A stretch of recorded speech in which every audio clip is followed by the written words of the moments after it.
Apa khabar semua? Dalam video ni kita nak tengok apa itu EFI, yang mana saya rasa kereta korang kemungkinan besar guna benda ni. Sebab kereta yang tak guna EFI ni dah nak pupus dah dekat Malaysia. Kita juga akan tengok macam mana EFI ni berfungsi, apa jadi kalau dia rosak, dan kemudian apa kelebihan dan kekurangan sistem EFI ni. Okey, jom kita tengok. Baik, yang pertama sekali, EFI ni stand for Electronic Fuel Injection. Maknanya bila korang isi minyak, tak kira lah minyak petrol atau diesel, minyak ni akan masuk dalam tangki minyak dulu. Kemudian akan ada pump yang akan bawa naik minyak ni masuk ke dalam enjin. Dan benda yang masukkan minyak ke dalam enjin ni kita panggil sebagai fuel injector. Dan keseluruhan sistem untuk hantar minyak masuk dalam enjin tu dipanggil sebagai fuel injection system. Jadi kereta yang awal-awal dulu, zaman mak ayah kita dulu, sebenarnya diorang tak guna fuel injection. Ada satu lagi sistem untuk masukkan minyak ni yang dipanggil sebagai carburetor. In fact, untuk enjin yang kecil-kecil, contohnya macam enjin mesin rumput ke,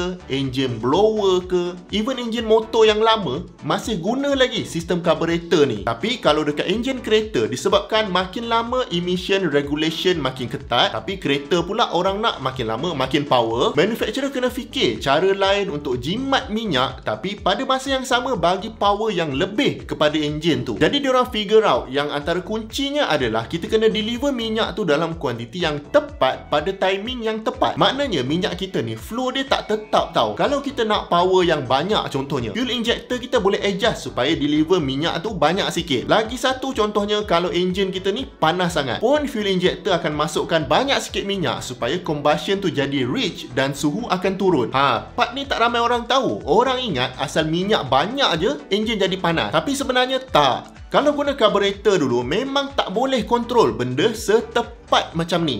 Kalau korang nak tahu lagi detail pasal carburetor ni, jemput tonton video dekat link ni. Pendek kata, carburetor ni bila enjin dah makin canggih, dia pun makin complicated. Dan last kali dah tak larat nak keep up dengan enjin yang makin canggih ni. Sebab carburetor ni diharapkan udara tu yang sedut minyak ni. Kiranya control system dia adalah passive system. Kalau fuel injector pula, boleh kata dia ni bijak sikit lah. Sebabnya keseluruhan sistem ni dia ada feedback loop untuk bagi tahu ECU sama ada enjin kita ni terkurang minyak atau terlebih minyak. Contohnya bila berlaku combustion dalam silinder, exhaust gas ni akan pergi ke exhaust manifold, dan dekat manifold ni lah kita akan letak oxygen sensor. Sensor ni akan bagi tahu ECU sama ada enjin kita ni bakar minyak tu dengan betul ataupun tidak. Kalau kata terlebih banyak sangat minyak, ECU akan bagi tahu dekat injector supaya kurangkan sikit minyak tu. Kalau terkurang minyak pula pun sama juga, ECU akan suruh injector masukkan banyak sikit minyak. Dan benda ni berlaku secara berterusan sepanjang enjin kita tu on. Jadi sistem yang ada feedback loop macam ni jauh lagi tepat dan jauh lagi efisien daripada passive system macam dekat dalam carburetor tu. Lagi satu, injector kita ni sebenarnya ECU boleh kontrol dengan tepat untuk setiap silinder tau. Bukan satu silinder je. Even spray pattern tu pun engineer ambil kira masa dia orang design injector tu. Kalau boleh, masa injector ni spray minyak tu, mist tu betul-betul halus supaya luas permukaan partikel minyak tu jadi banyak. Dan bila luas permukaan tu banyak, combustion tu akan berlaku dengan lengkap. Maknanya tak ada minyak yang tak terbakar.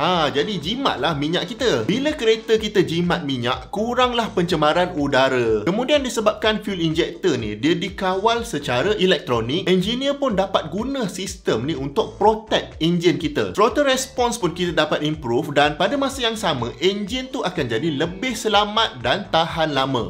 Tapi macam biasalah, kalau ada kelebihan, mestilah ada kekurangan. Dan EFI ni pun tak terkecuali. Pertama sekali, bila kita tukar dari something yang pasif macam carburetor tu kepada something yang aktif macam EFI system ni, mestilah sistem tu akan jadi lebih kompleks. Maknanya kos nak buat akan jadi lebih tinggi, dan of course, kalau rosak, kos dia akan jadi lagi tinggi daripada nak repair carburetor tadi. Kemudian sistem EFI ni disebabkan injector tu sentiasa kena ready untuk masukkan minyak dekat dalam enjin kita, keseluruhan sistem tu mesti bertekanan tinggi. Jadi dia tak boleh bocor lah. Kalau bocor memang memancut minyak kita keluar dan boleh jadi bahaya juga. Tapi sebenarnya walaupun ada kelemahan-kelemahan ni, advantage dia tadi jauh lagi penting daripada kelemahan yang ada ni. Even sekarang pun teknologi fuel injector ni boleh kata dah matang lah. Sebab memang dah berpuluh tahun manufacturer kereta guna teknologi ni. Jadi dari segi safety tu korang janganlah risau. Memang dah terbukti selamat. Dan memang jarang sebenarnya kereta kita buat hal disebabkan fuel injection system ni. Lagipun sistem ni dibuat secara modular tau. Maknanya kalau kata oxygen sensor rosak, kita tak perlulah tukar satu sistem EFI ni. Kita just tukar sensor tu saja. Kalau fuel pump rosak pun tak payah tukar semua sistem. Just tukar fuel pump saja. Sama juga kalau kata injector rosak, kita just tukar satu part tu saja.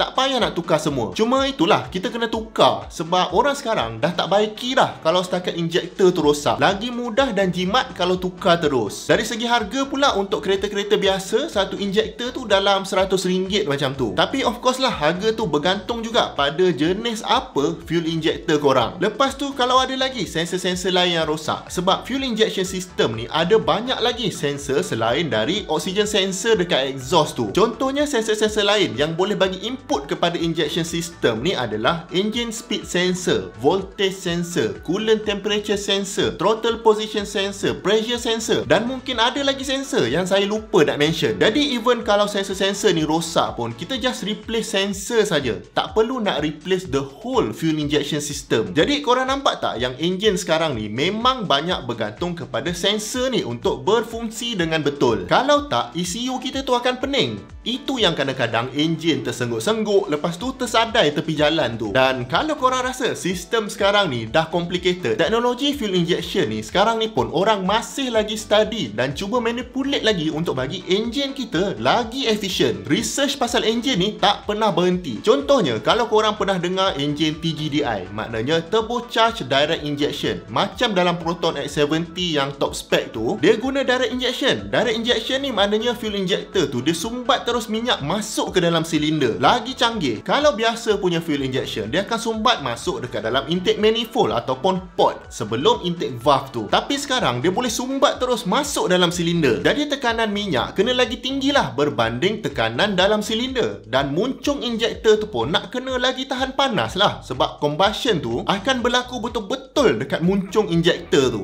Maknanya sistem tu akan jadi lebih complicated. Tapi kelebihan dia, engine akan jadi lagi power dan pada masa yang sama lebih efisien dan jimat minyak. Cuma kelemahan dia, dekat intake valve tu kemungkinan akan ada carbon build up yang tinggi sebab tak ada minyak lalu atas tu untuk direct injection. Jadi sekali-sekala nak kena hantar bengkel untuk buang carbon build up tu. Ada juga manufacturer macam Toyota siap ada dua fuel injector. Satu dekat sebelum intake valve dan satu lagi dekat silinder untuk direct injection. Jadi yang satu dekat port sebelum intake valve tu, function dia khusus untuk cuci carbon build up dekat valve tu. Masalahnya sekarang ni dah kena ada lagi banyak lah injector pula. Lagi complicated. Jadi untuk next step, mungkin teknologi fuel injector ni akan jadi lagi canggih sampai kita dah tak boleh patah balik kepada teknologi carburetor yang dulu. Tapi apa nak buat kan? Dah kita juga yang nak kereta tu power tapi nak jimat minyak, betul tak? Jadi sebut pasal injector, apa kata korang subscribe? Sebab subscribe tu lah yang dapat inject motivation channel Hasbullah Syarah ni untuk terus hasilkan video berkualiti untuk anda semua. Jemput tengok banyak lagi video yang best dekat sini dengan dekat sini. Jumpa lagi di video yang akan datang. Assalamualaikum.